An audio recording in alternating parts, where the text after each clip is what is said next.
अजमेर के गरीब नवाज ख्वाजा मोइनुद्दीन चिश्ती के दरगाह शरीफ के खादिम अब्दुल गनी कुरदेजी, यासिर चिश्ती, जफर मियां, इश्तिखार और अब्दुल मियां ने पुष्कर में आकर बापू का सत्संग सुना और पाक भेंट कर उनके प्रति अपनी श्रद्धा प्रकट की।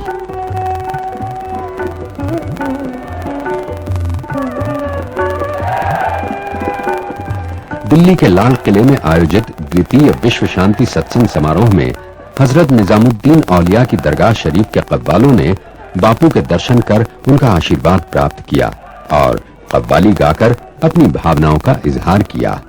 मेरे लिए बहुत खुशनसीबी, बहुत बड़ी बात है कि मेरे दिल में गरीब नवाज में अजमेर शरीफ में एक बात ये ठानी थी कि बापू के कब दर्शन होंगे, किस अंदाज में होंगे ये नहीं मालूम था, और आज बापू के दर्शन हो गए। ये मेरे लिए बहुत बड़ी बात है। ये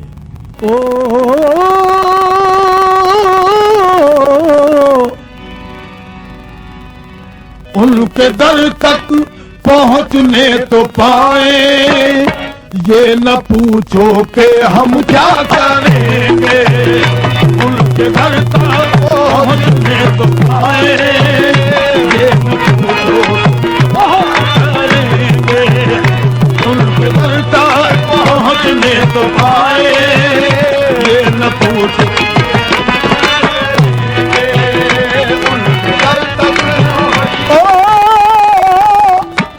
उनके दर तक पहुंचने तो पाए, उनके दर तक पहुंचने तो पाए, ये न पूछोगे हम क्या करेंगे। कि सर झुकाना अगर जुर्म होगा, सर झुकाना अगर जुर्म होगा, हम निगाहों से सजदा करेंगे। अगर जुर्म होगा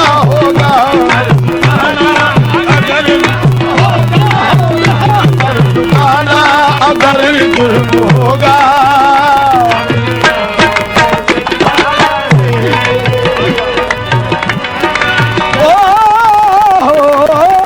ये जमाने के शेख रहमन, ये जमाने के शेख रहमन गैरो काबे में ढूंढा करेंगे। ये जमाने के शेख रहमन हम गैरो काबे में ढूंढा करेंगे। हम फकत तुझको दिल में बिठा कर रे बापू, हम फकत तुझको दिल में बिठा कर अपने बापू की पूजा करेंगे। हम फकत तुझको दिल में बिठा कर पूजा करेंगे।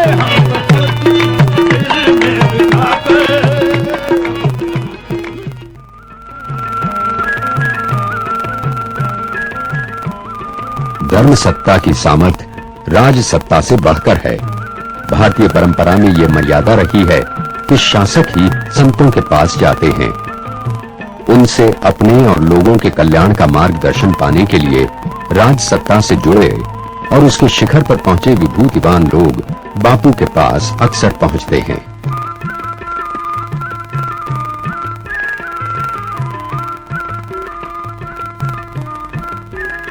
उनके उद्गार भाषा की दृष्टि से भिन्न होते हैं, पर भाव एक ही होता है, श्रद्धा, समर्पण और मुमुक्षा। भारत के प्रधानमंत्री श्री अटल बिहारी वाजपेयी ने बापू का अभिनंदन कर उनका आशीर्वाद प्राप्त किया और एक आम श्रोता की तरह बैठकर बापू का सत्संग सुना।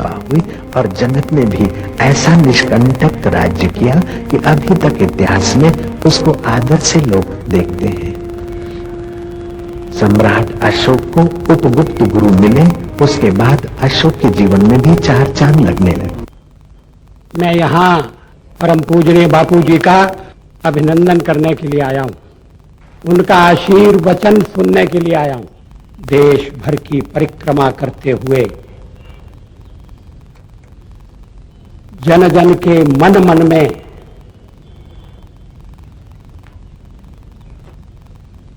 अच्छे संस्कार जगाना एक ऐसा परम राष्ट्रीय कर्तव्य है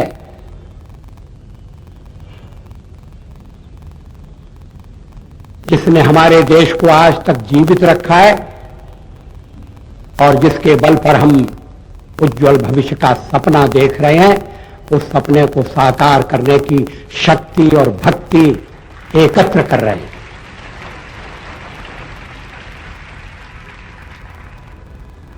पूज्य बापू जी सारे देश में भ्रमण करके जागरण का शंखनाद कर रहे हैं। वो सर्वधर्म समभाव की शिक्षा दे रहे हैं, संस्कार दे रहे हैं।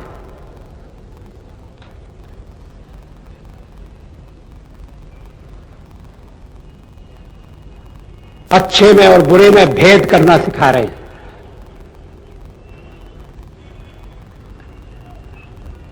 हमारी जो प्राचीन धरोहर थी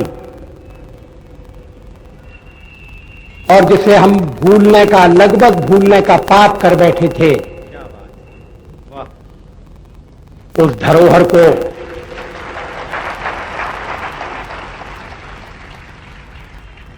फिर हमारी आंखों के आगे, और ऐसी आंखों के आगे जिसमें उन्होंने ज्ञान का अंजन लगाया है,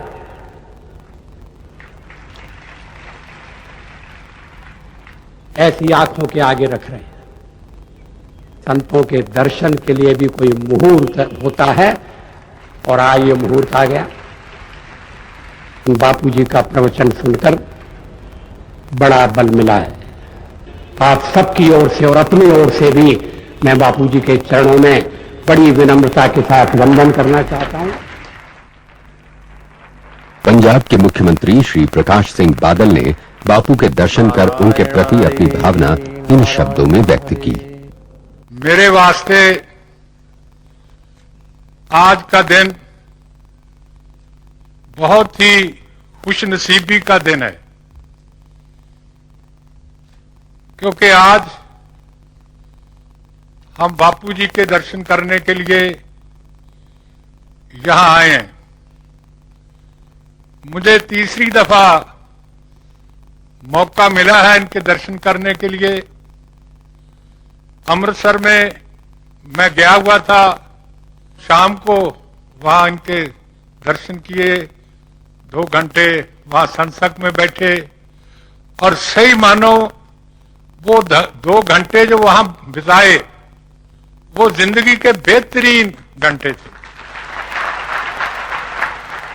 बापू के संदेश में शास्त्रों की गूढ़ भाषा या पांडित्य की बोझिलता नहीं है।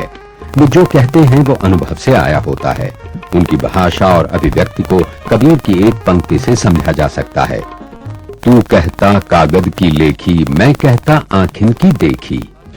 बापू आपके आशीर्वाद का बड़ा संबल लेकर के मैं चलता हूँ। मेरा विश्वास भी है कि राजकारण में जो काम मुझे मिला है वो बापू के आशीर्वाद के संबल से मैं सफलता के साथ कर सकूंगा और बापू के आशीर्वाद से आप सब मिलकर के इस देश को दुनिया का आदर्श और महान देश बनाने में सफलता प्राप्त कर सकेंगे। ऐसी शुभकामना के साथ बापू आपको प्रणाम। Hariom. I think he's a great personality. He's a personality who has got a lot of बापू का empathy with other व्यक्तित्व महान है। उनके हृदय में दूसरे मनुष्यों के लिए अपार करुणा भरी है। यूं तो आज के युग में अपने को संत मानने वाले अनेक व्यक्ति हैं, पर वास्तविक संत उनमें विरले ही हैं। बापू एक सच्चे संत हैं। तो उनमें एक मुझे ऐसी कशिश, एक अलौकिक कशिश नजर आई जिसने मुझे उनकी तरफ आकर्षित किया। और लाखों लोग पूरे हिंदुस्तान में उनके प्रवचन सुनने के लिए आते हैं और मैं ये समझता हूं कि कितने सरल रूप में बापूजी धर्म की परिभाषा को और धर्म के विभिन्न अध्यायों को आम जनता के समक्ष प्रस्तुत करते हैं। जैसा मेरे ख्याल में बहुत से मैंने साधु संतों को के सानिध्य में जाने का मुझे मौका मिला, लेकिन बापू आसाराम की बात ही कुछ और है।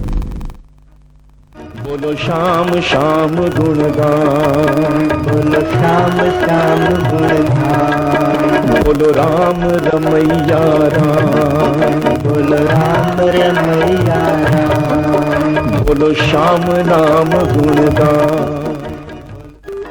बापू के पास आने वालों में राजनेता, अभिनेता, सरकारी कर्मचारी, वकील, व्यापारी, किसान, मजदूर सभी शामिल हैं। बापू की वाणी ने उनके मर्म को छूकर उन्हें बदला है। परम पूज्य आशाराम बापू के यहाँ जो हमें सुख आनंद मिला उसका तो वर्णन